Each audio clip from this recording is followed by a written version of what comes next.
Blake Molly is ready to go. Hopefully everyone else is ready to go too. Welcome into the official, well, maybe unofficial, amateur, very amateur home of unexpected, maybe, bloodbaths, degrees of separation, and basking in the spotlight no matter how fleeting it is. This is the Simply the West podcast. I'm Phil Irvin, joined as always by my good friend Blake Molly via the magical, wonderful world of the interwebs. My friend, we are starting to see who the contenders are in this division, the Big Ten West. And at this point, it might be contender singular. We are a month into the season, man. What are kind of some of your overall takeaways as we get another sode going here from Omaha and Minneapolis? Well, it looks like my pick of Wisconsin is looking pretty good at this point. Although my bets have been fairly consistent of staying even all the time. I think I picked the winner. Jordan Taylor is freaking awesome. Jack Cohn looks like a more athletic version of Hornibrook. Not going to be anything special from a passer perspective. But the guy can scoot a little bit, and adds a whole new dimension to that ground game. And then Iowa. Now they didn't play last week, but they are solid, and they kind of play into each other's hands. So that's why that game is almost always close. Well, we will break it all down here again this week. You're switching up your beverage of choice this week, Blake. We always try to knock at least one back here on the Simply the West podcast featuring beers from around the Big Ten. But I saw before we started recording you have turned a little bit of a different direction this week. Yeah, I got 44 ounces of pure H2O. I am still hungover from the Illinois-Nebraska game. I started drinking in the second half because I was so upset about how close that game was. And I'm also pregame hydration for this weekend because I got a ticket to this weekend's game, Ohio State, Nebraska game day. Maybe I'll have a sign at the game day in the morning, but got to get ready for it. So that's why I'm doing water to recover and water to prepare.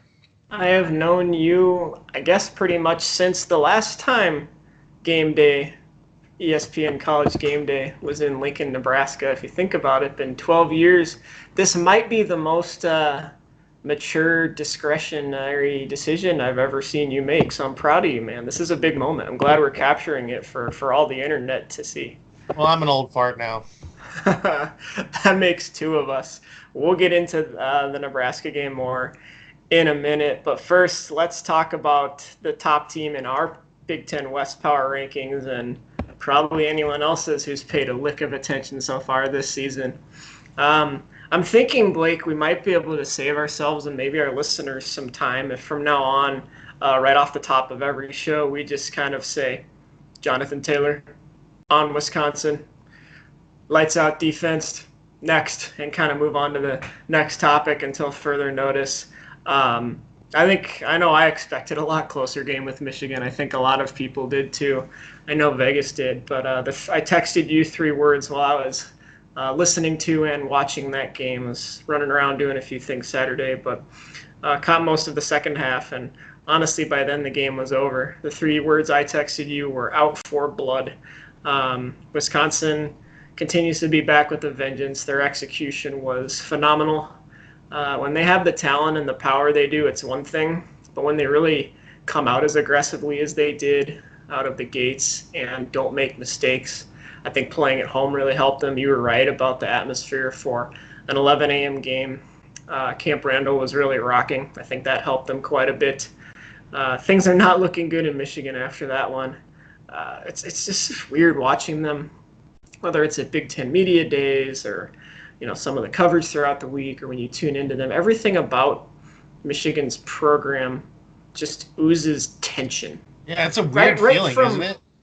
Jim Harbaugh's face, that face where he rubs his hand behind his back and that whole just tense look and demeanor seems to really sort of flow throughout that program and that fan base now too. And It's tough times in Michigan. There's a lot of season left, but as Husker fans, I think we know all too well what that feeling is like of feeling, you know, the promise and the hope and putting so many resources. There's millions and millions of dollars going to that football program, and Michigan just hasn't been able to get it done.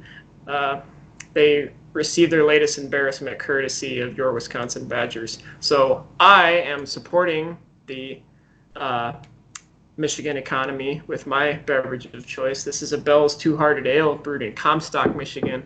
So venturing over to the East Division for my beer this week. But let's talk about Wisconsin, Blake. Not only what they were able to do against Michigan, but how well the rest of the schedule sets up for them as we move forward here. Hard not to look at them as the favorite in the West, knowing what we know now a month into the season. Yeah, I mean, actually, the hard part is like, was Michigan overrated to begin with? I mean, they had some stinkers against some fairly lesser competition, and then they get smashed by a good team. So the funny thing is, yes, Wisconsin is the real deal, but how good is Michigan? So the problem is that this is the same problem that they have against Ohio State. They have this zone blocking running scheme where they're moving guys around pre-snap, mixing up coverages, but the defense is actually playing man-to-man most of the time, so these defenders are playing peekaboo. So what I mean is that there's this massive, huge humans clogging up the middle, and then there's two holes that open up. And the linebackers or whoever's got the running back to plug that hole has to pick between two holes, and they end up staying behind the massive humans, those big old uglies of the old linemen. And when you have Jonathan Taylor, who can't do anything but just break tackles and outrun people and freaking juke them out of their jock straps, you have nothing. You can do nothing. And then when you can't do anything against the run, it really opens up the passing game. And then to add that Jack Cohn can actually run. I mean, he had a 25-yard scamper in this game. It's starting to look like they are the class of the West, that they might actually be able to hang with Ohio State if they make it to the Big Ten championship game. The biggest thing is if you can force Wisconsin off schedule and put them into third and long. Jack Cohn has not shown that he's great at hitting those long passes. He can hit long passes just like Hornibrook could, but he's not as efficient in those. Not like any quarterback really is at this stage in their careers. So it's the same formula for every quarterback in NFL, in college. You have to get him in the third and long, and pray that you get to him before they get to their playmakers. Because Quintez Cephas, he's made a huge difference in getting them a little bit of a long ball, and Pryor as well as a good receiver. They also, they always have a tight end that can catch balls as well. It's going to be a little crazy, and here they play Northwestern, so I mean, geez, this might be bad. It could be 52-10. The Fitzes, they don't look so hot. They do not have a quarterback. Hunter Johnson he's bad. It's not good. Not much more to be said. We'll talk about Northwestern a little more in a minute. But those two teams face off 11 a.m. Central this Saturday on ABC, Northwestern and Wisconsin, a chance for the Badgers to continue their prowess as we really get into the meat of Big Ten play here. The only other thing I think you can say about them, and knock on wood, is just you stay healthy, right? They have so much talent. If they can keep it healthy, they're going to be a force to be reckoned with. Well, the crazy thing about this game too is that this game should have been even worse, but Jonathan Taylor didn't even play for 2 quarters. Yeah, he had 203 rushing yards in 2 quarters of play. Sure. Well, probably smart, because he's you're planning on maybe breaking the record, not just for yards but for carries. He's been relied on so much in the past, 300 some carries last year, and on pace to match or break that so far this year. That's probably wise to keep him on a little pitch count with the game out of hand. Let's talk about the biggest game of this weekend. Biggest game in the Big Ten. one of the biggest games nationally, and another kind of early season that's weekend that maybe lacks depth in terms of marquee matchups. Maybe this game, it may even be the biggest in the history of humanity, Blake. The way things are bursting at the seams in Lincoln, as the fan base has waited for a long time to feel as much hope as it has with the return of Scott Frost, and hopefully a return to national relevance. And look, the product on the field needs to catch up to that. But in terms of hype and marketability and just drawing fans, College Game Day coming back to Lincoln, Nebraska for the first time since 2007, that's a big deal. That means something to the program. It's big for recruiting. It means a lot to fans. Even Coach Frost himself hasn't shied away from it this week. Business as usual on the field, but he knows what it means off the field in terms of recruiting and just where Nebraska falls in the national pecking order. Nebraska coming off a win at Illinois, you could probably dissect a lot of different ways. We've had a few days to sort of look back and reflect on all the games from this past weekend. Nebraska, number 3 in our power rankings, squeaked by at Illinois is the verbiage I'm going with, 42-38. And for Husker fans, if I'm going to sum up that game in one word, I would probably use the word annoying. From the fumbles to the penalties, the officiating, to learning about new rules. I had never seen a fumble go 20 yards forward. That was a new one for me. Even if you had to watch Big Ten Network's choppy live stream like I did, the endless SoFi commercials featuring disgruntled millennials complaining about their student loans, all the way to Matt Millen saying the usual silly Matt Millen things. It was just a bizarre game. And how many times have we seen the Huskers over the past 15, 20 years during the kind of demise of this program just hand opportunities to teams that seemingly has more talent than? You see it time and again, 4 fumbles again. You've got momentum, you give the ball up. I know Nebraska's defense gave up 35 points. They played a phenomenal game. They were put in terrible positions by the under offense. 300 yards. Yeah, so again, just a strange game. That's the negative. Here's the positive. Nebraska always loses games like that. Always. In your and I lifetime, we've seen so many of those that even you think, okay, it's coming down to the wire. Maybe the Huskers have a chance. Been let down in that situation so many times. They found a way to get it done. They didn't panic. They showed the maturity of a team probably beyond its years with so many young players, a sophomore quarterback, a team that is still trying to figure itself out this season. They found a way to get it done. If not for so many self-inflicted wounds, Nebraska probably would have handled that team by a few touchdowns. Illinois, we've talked about them. The ceiling for them is a bowl game this year. They have some talent. We saw that on display. Corbin, the running back, was able to do some good things. I think in a vacuum, there's some definite athleticism on that Illinois defensive line. I wasn't maybe as impressed with them actually watching them as maybe they seem to be on paper. Hopefully, if you're a Nebraska fan, that's a credit to the Huskers offensive line, who really wore Illinois down in the second half. Maybe the best half of football that O-line has played in a year that it's looked we'll just say pedestrian at times. So again, you don't give the ball up, you don't commit 11 penalties or whatever it was, and you maybe catch a couple breaks in terms of the officiating and some other things. We're not having the same conversation. But Nebraska able to find a way to get it done, and now they move on to play Ohio State coming off of a strange game in Champaign, and I'm with you. I'm still recovering from that one a little bit, but looking forward to Saturday, even if the outcome may not end up being what Husker fans want, to see the program getting this type of national recognition and just being a part of the conversation. I think overall is good. Yeah, I mean, if I went back and watched the game and went through and looked at, hey, what did the defense do on that first run? It was a missed tackle. It was a safety blitz. Markel Dismuke completely whiffed Corbin on that first run. Hey, that happens, but that's what happens when you play man-to-man as well. There's nobody behind. That's why man-to-man it's a feast or famine type of defense, and you got to have athletes that are going to make those plays every time. And then, of course, obviously the turnovers forced Nebraska into short fields. That's the reason why the defense gave up 38 points or whatever it was. And then, of course, 2 a.m. started actually running with authority in the second half. He's locking onto guys too much. You actually see some of the replays. He was looking towards the middle of the field, only looking at Spielman or Wan'Dale Robinson for the middle of the field.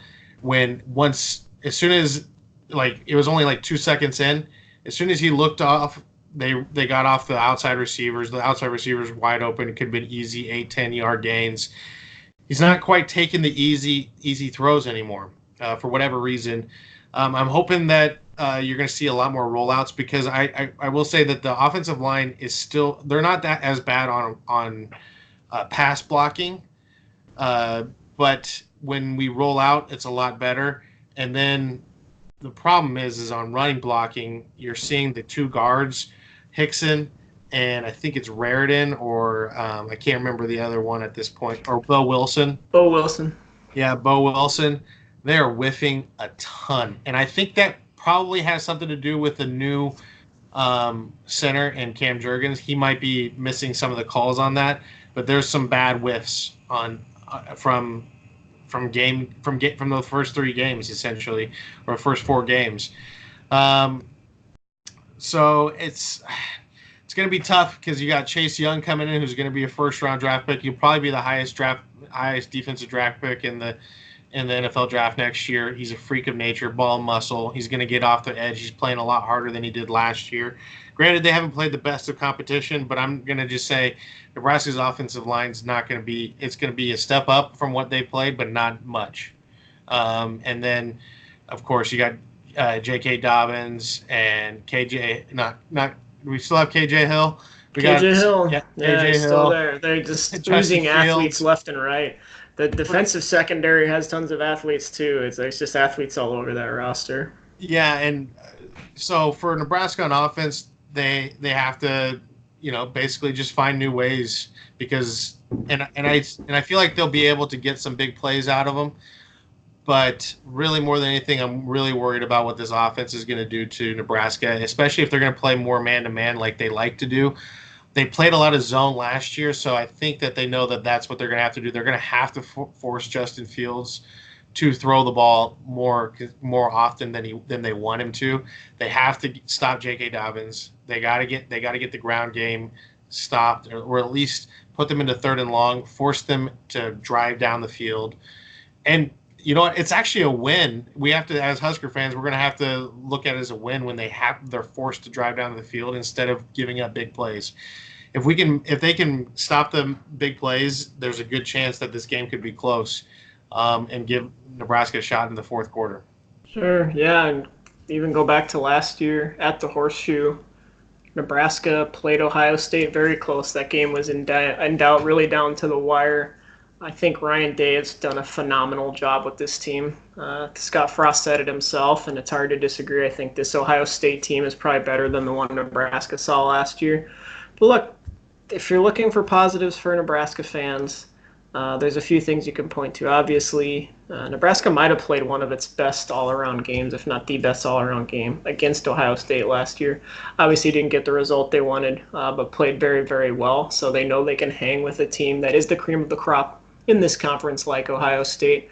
The Buckeyes have been known to trip up themselves in games like this. Look no further than Purdue last year. Huge underdog going into that game. The Boilermakers came in and really wrecked Ohio State's season. Maybe Nebraska can do the same. And Blake, you're going to experience it firsthand. Let's talk about the atmosphere in Lincoln a little bit. We're used to being let down, I think, a lot as Husker fans when you have a lot of big build-up, national build-up. I think about that game back in 2007 against USC, the final year under Bill Callahan when game day was in town, and thought there was a lot of promise, and that really, the Trojans came into Lincoln and really kind of sent that season down the toilet, frankly, and we all kind of saw what happened by the end of it. Think about Red Out around the world when Nebraska played Texas, and that became a huge kind of Husker Nation rallying cry, and it was another one of those strange, disappointing defeats at the hand of the Longhorns. So used to being let down in situations like this, but at the same time, maybe this amps the kids up a little bit. Nebraska hasn't started well in a few of these games. Really slow starting against Illinois. There will be no excuse for coming out and having enough juice to get off to a good start against the Buckeyes on Saturday. Like we talked about, it's a huge weekend for recruiting. How many recruits are going to be sitting around if they're not taking a visit? There's going to be several key visitors on campus for the Huskers. Just look at Iowa and Iowa State. Game day in Ames a couple weeks ago. Those two programs definitely have had some positive recruiting momentum out of that.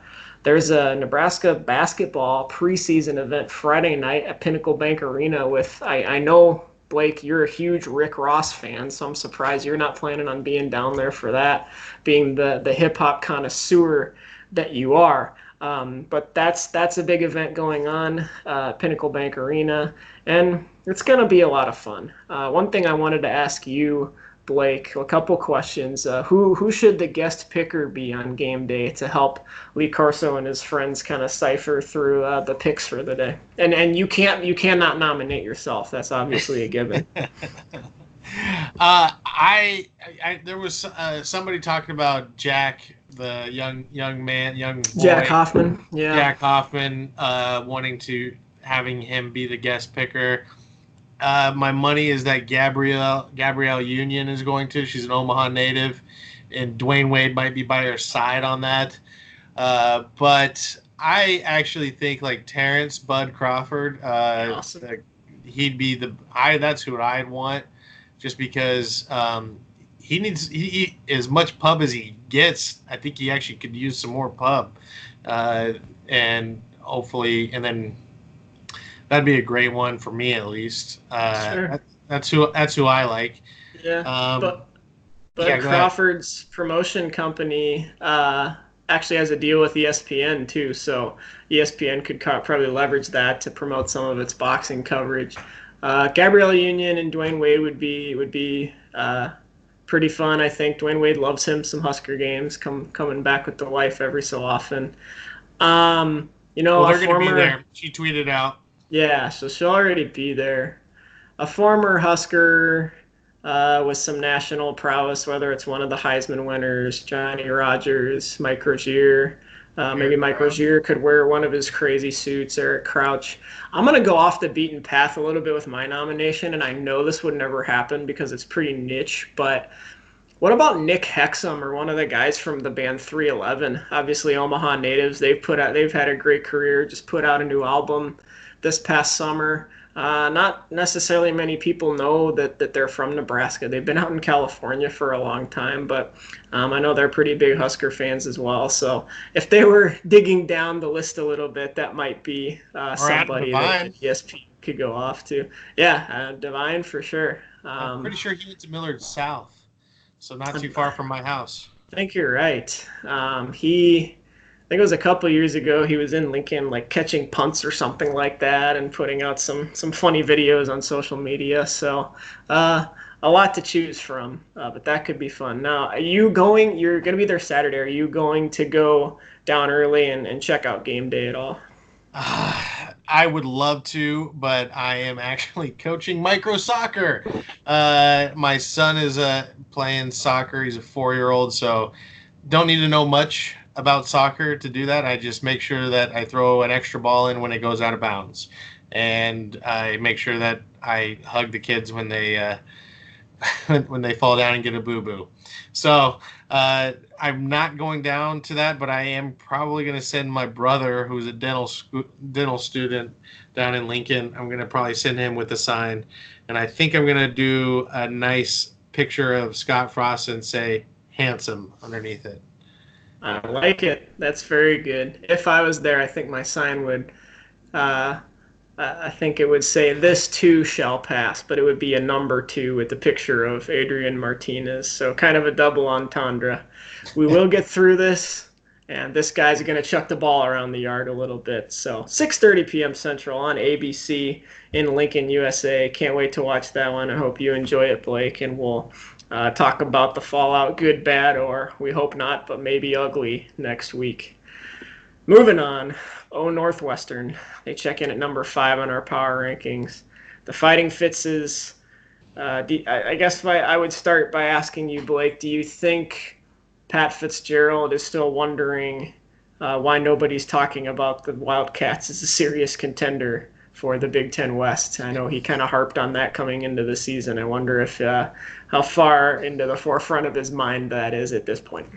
After this game, if they lose, which I predict that they will, I'm burying them as a contender because last year I would have said that they would have been done after so many more of those losses that they had. To Akron, the loss to Akron last year. But then they made it to the Big Ten championship game. So now I think the teams are at another level.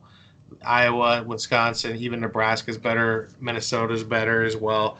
And they just have no offense whatsoever. And their defense is starting to, I think it's falling apart. They're having more and more injuries. And the field got stretched a little bit by Michigan State. They averaged something like 9 or 10 yards per throw and had some 25-yard pass completions or longer. Hunter Johnson was only at 3.4 yards per attempt. I mean, that is atrocious levels of completion.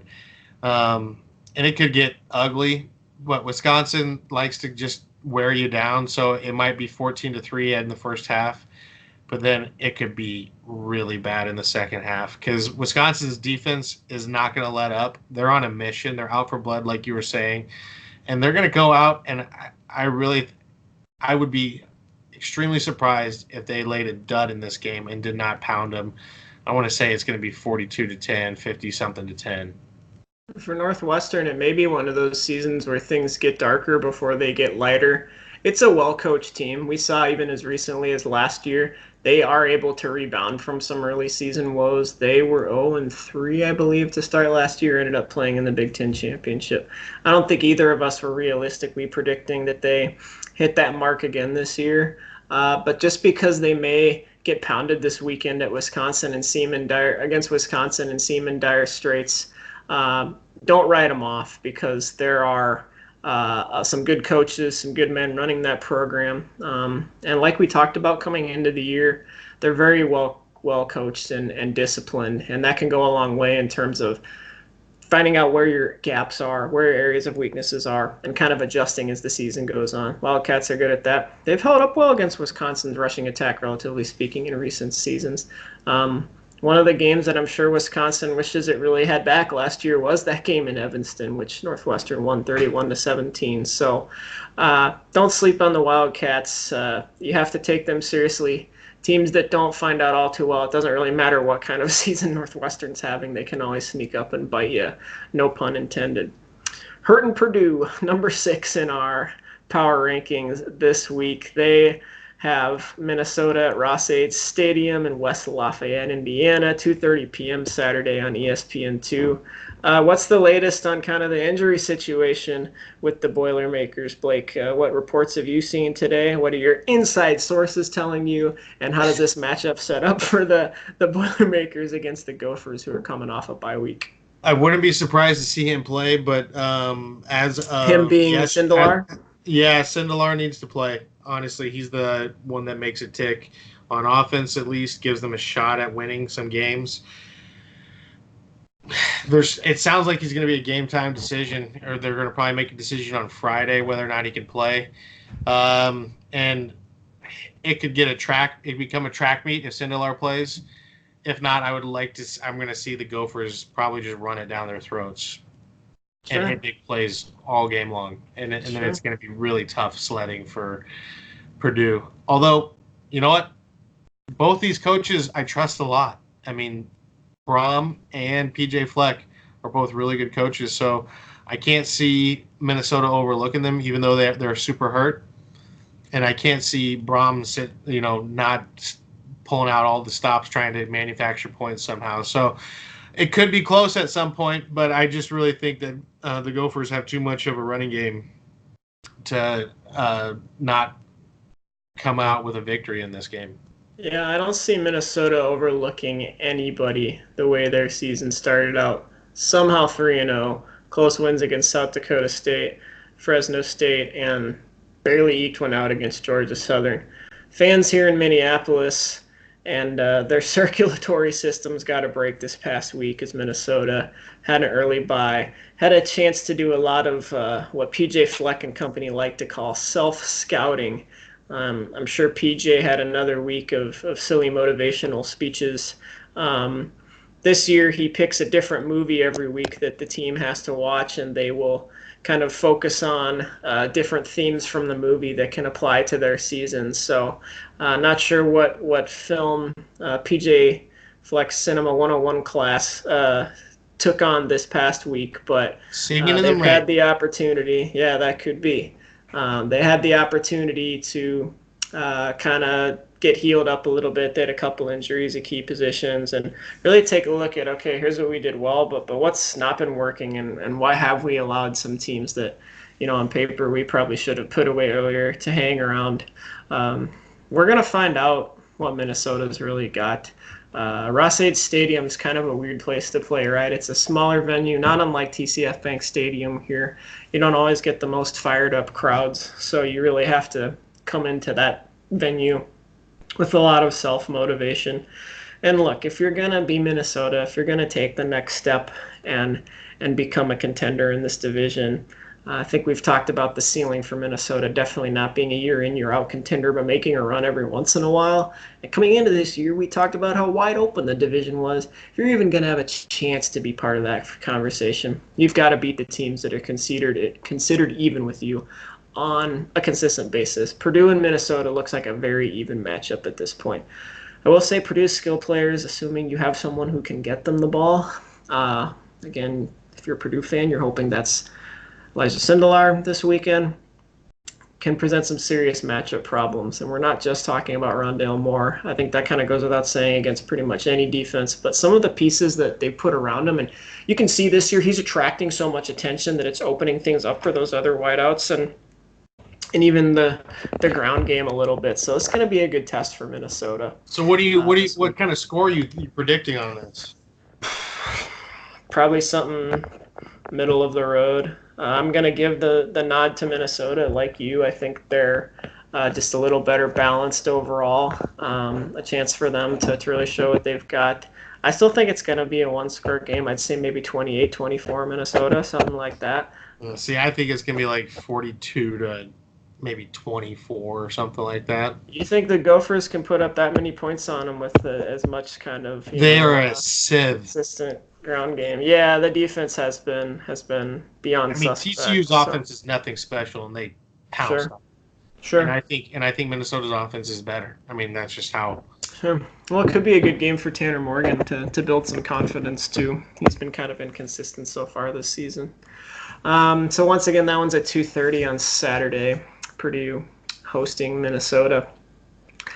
Iowa plays against Middle Tennessee at 11 a.m. Should handle them pretty well. I'll let you weigh in on the Hawkeyes on the field, but one thing I think we need to talk about is what's going on off the field with that program. Just a crazy story about the Iowa band being verbally, physically, and I guess even in one case possibly sexually harassed after the Cy-Hawk game, which actually was a pretty crazy ending and a 1-point victory for the Hawkeyes in that in-state rivalry. This has gotten pretty out of control. The Iowa band making allegations that Iowa State fans harassed its members, creating a very unsafe situation.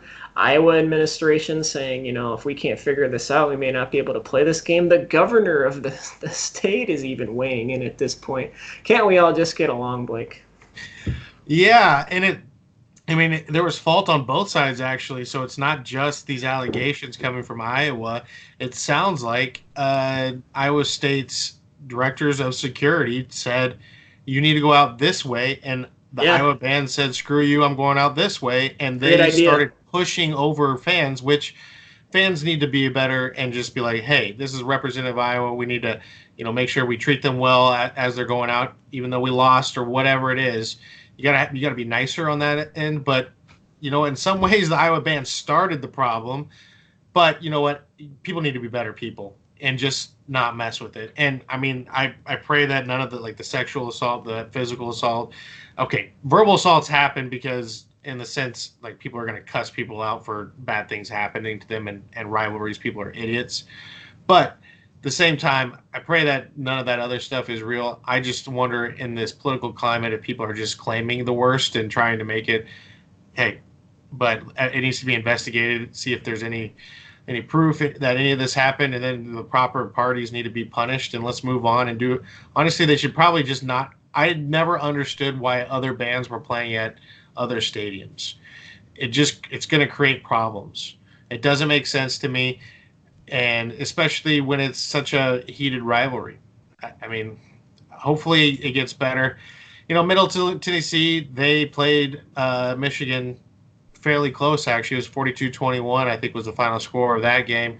I don't remember how close it actually was, kind of like the Nebraska-Illinois game. When you put up 700 yards of total offense and completely dominate the statistics, but you have 4 turnovers, it looks close. But really, Nebraska pounded Illinois and dominated Illinois, but, they turned it over 4 times. So the same thing with this Middle Tennessee game. Let's just see how Iowa does. I'd like to see them. Just because of the way Iowa plays, I'm going to expect 21 points in the first half and maybe another 21 in the second. And let's see how well they shut down Middle Tennessee. Sounds good. Yeah, thoughts and prayers go out to anybody who might have been harmed in the band situation, and agree with you. Got to get these things figured out. Awesome. That wraps up rolling through our power rankings and kind of looking back at the weekend that was and ahead at what should be another fun weekend in the Big Ten West. Let's get to our stories of the week. Blake, you have been paying close attention, like a lot of us have, to a little fella by the name of Wan'Dale Robinson, who had a fantastic game for Nebraska against Illinois. What can you tell us about Wan'Dale?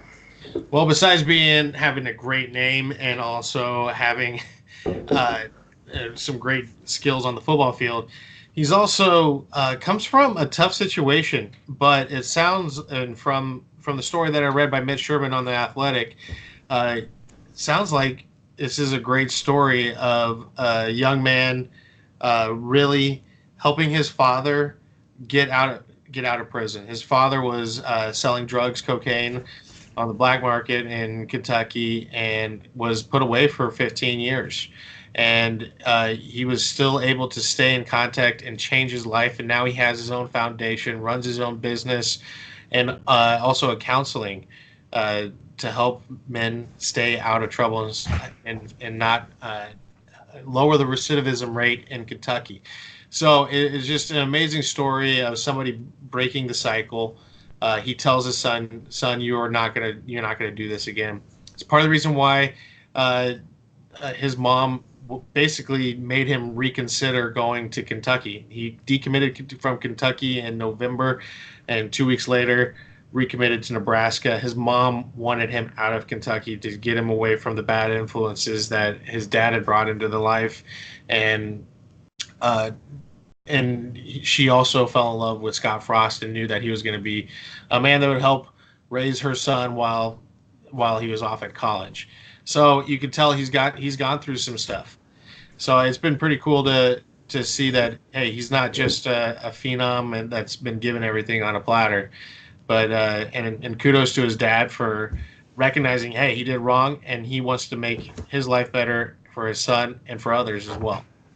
Yeah, it kind of makes the games seem like exactly what they are, which is just games when you hear a story like that. Fantastic. This is another weird one out of the state of Iowa. I'm sure most of you have heard this by now, but it continues to take twists and turns. Talking, of course, about Hawkeye fan. This makes me so mad. Talking about Hawkeye fan Carson King. So for anyone who maybe has been under a rock and hasn't seen this story blow up on social media, let's just reset it and talk about the latest and maybe what this can teach us as sports fans and as men and people trying to be, good members of society. It's a story of the power of social media.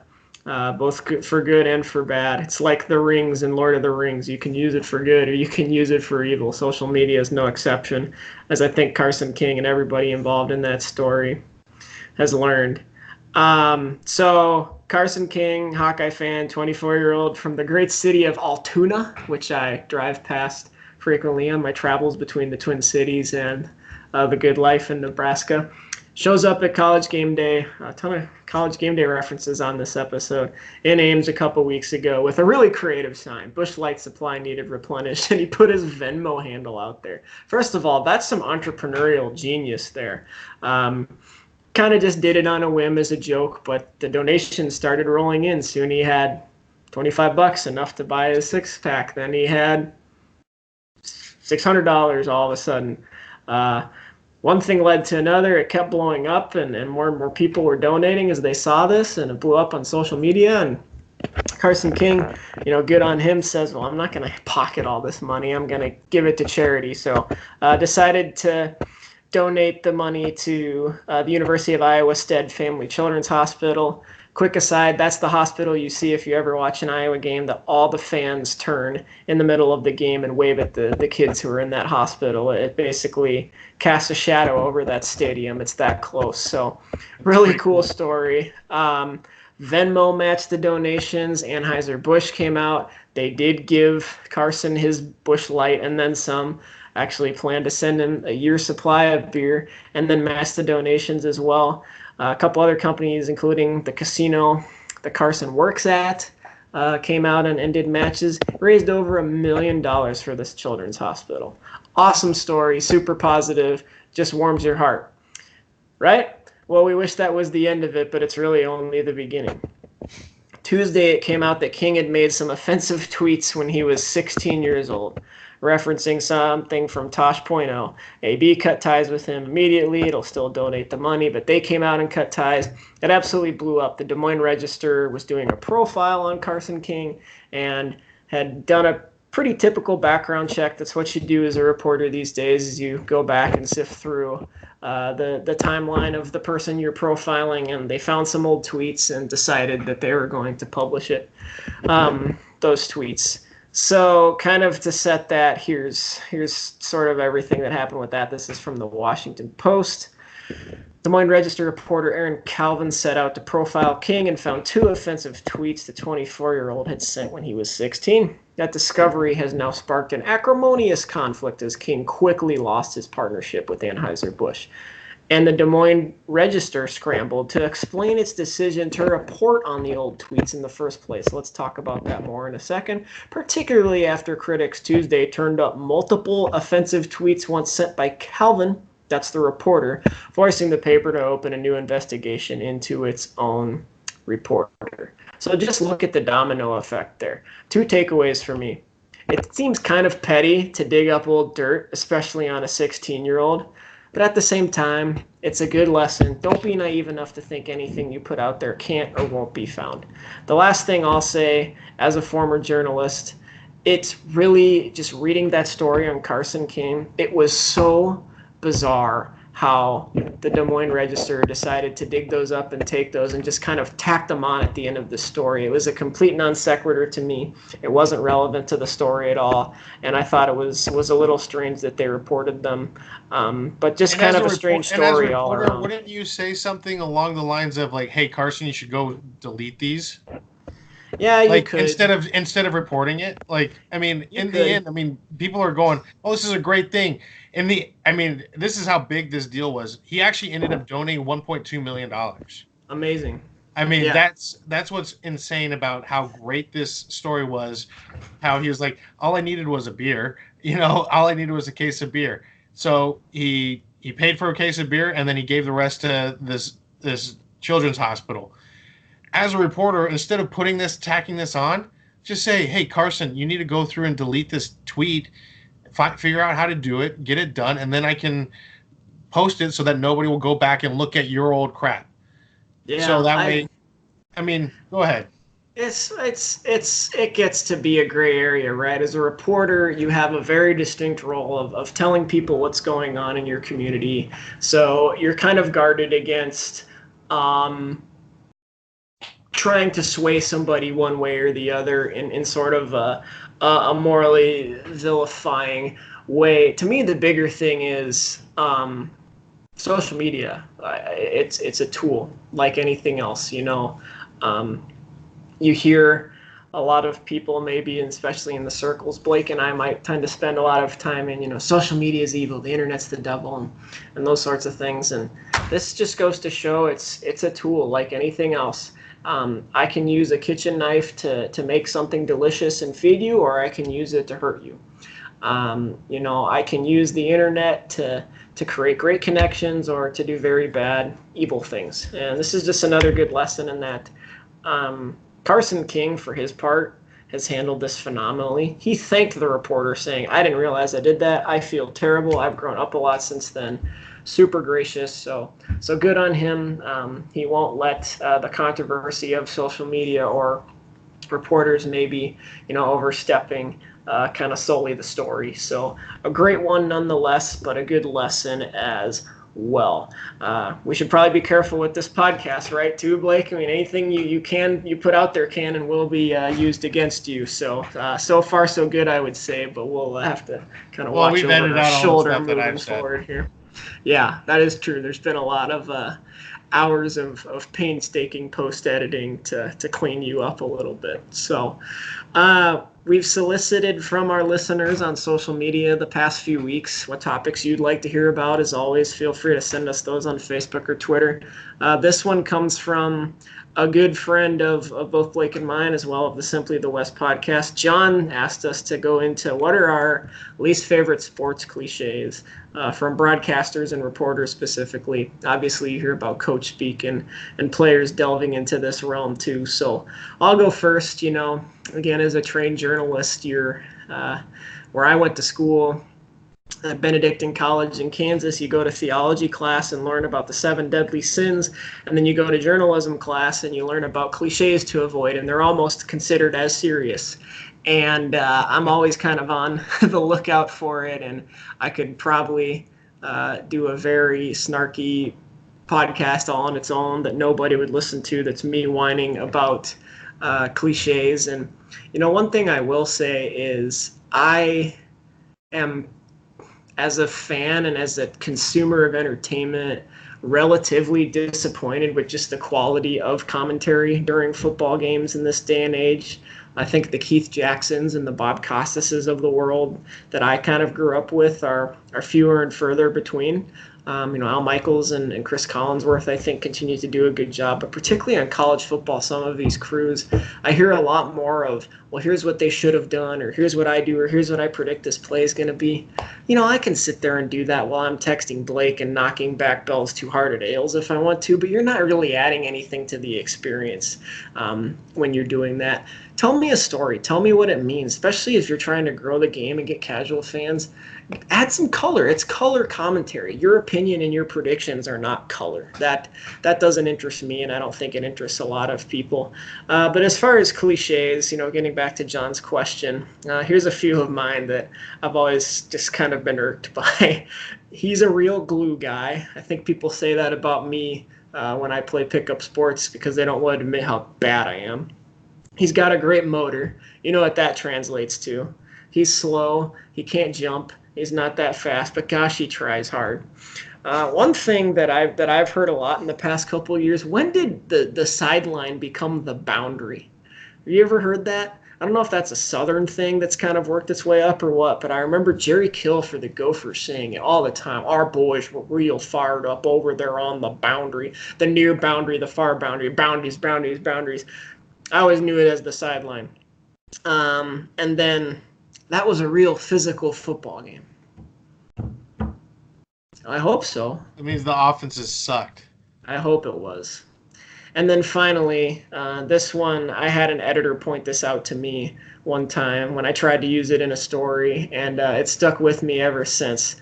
No team controls its own destiny. By definition, destiny is something that's predetermined and you cannot control it. So you cannot control your own destiny. There, I'm off my soapbox. Blake, if someone asked you what your least favorite sports cliches were, what would they be? It's hard for me. It doesn't bother me. Actually, what bothers me the most is probably like mispronouncing people's names. Like there was a color commentator, I think, unfortunately it was a woman, so it probably sounds worse than it actually is, but she said Jojo Doman Come instead of, on. instead of just Jojo Doman. And it's like, oh, that's just so bad. It's like way off. And hey, I'm not a professional, and I called Jonathan Taylor Jordan Taylor in this podcast at the beginning, so I at least get a little bit of a break because I'm not a professional. But when you're a professional and you really screw up the names or how they're said, and I know there's a lot of people but that's part of your job is to remember that stuff. Matt Millen, I'm giving him a little bit of a break for how bad he was, especially with defending some of these calls that were coming out of the Nebraska-Illinois game. He did just have his heart replaced, so and good for him. It's awesome to see him back on the broadcast. I'm glad you brought that up. He's a great guy too. So like I do like Matt Millen in a sense, and he was messing up some stuff, but like that's like mispronunciation of names when their takes are really bad as far as like not knowing the rules. That drives me nuts a little bit. I will say that I really do like Tony Romo. I think he does a great job of explaining, hey, they're power to the left. You see the back, he's to the left. They really like to run to the left, and maybe sometimes like 1 out of 10 times they'll do a little bit of play action. And sure enough, they run into the left. He's kind of a savant.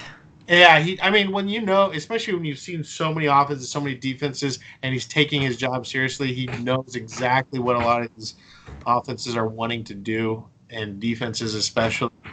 That's what I really like that. The other thing that I really hate is actually when like on these post-game shows or even pre-game shows when they get coaches on there and they don't want to actually criticize the other team. Urban Meyer did an analysis on Michigan.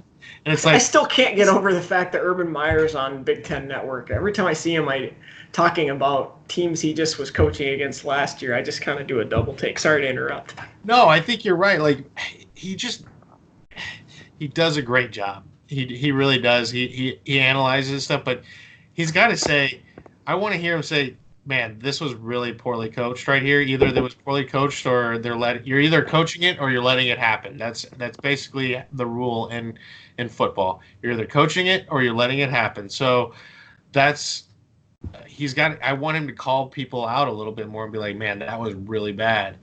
And also praise them for good things that they're doing as well. But like you don't see that from him. When Mac Brown was on ESPN for a couple years, he did the same thing. When Les Miles did the same thing. Wouldn't say a bad word about a coach or anything like that. And I understand you want to, say nice things about a coaching profession, especially if you're possibly looking to get back into the jobs. At the same time, there's a way to go about it and say, this was bad. I think he's a good coach, but something happened here. He missed something. It's okay to say that. And if somebody wants to get mad about it, just be honest with them and say, hey, I'm just seeing it how I see it. And if you want to explain it to me, I'll correct myself. There's nothing wrong with doing that. That drives me nuts more than anything. Sure. Well, there you have it. The world according to Blake and Phil. So it's going to do it for this week. Thank you again for joining us. Again, feel free to reach out. Let us know what you'd like us to talk about on future episodes of the Simply the West podcast. Be sure you follow along on Facebook. Blake, you'll be making your picks again this week, or have you put them out already? I will put them out tonight, probably. I'm not as. I'm hoping that my trend will go up. I've been consistently even, so hopefully this week I'll make a little bit. We'll actually make some money instead of lose the vig.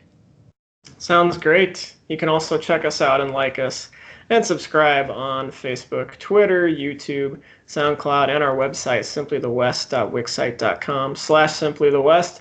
Please like it. Please like it on Facebook and YouTube. We beg you. The more you like it, the more people see it. That's right. Very true. Thank you for your support. Thanks for checking us out.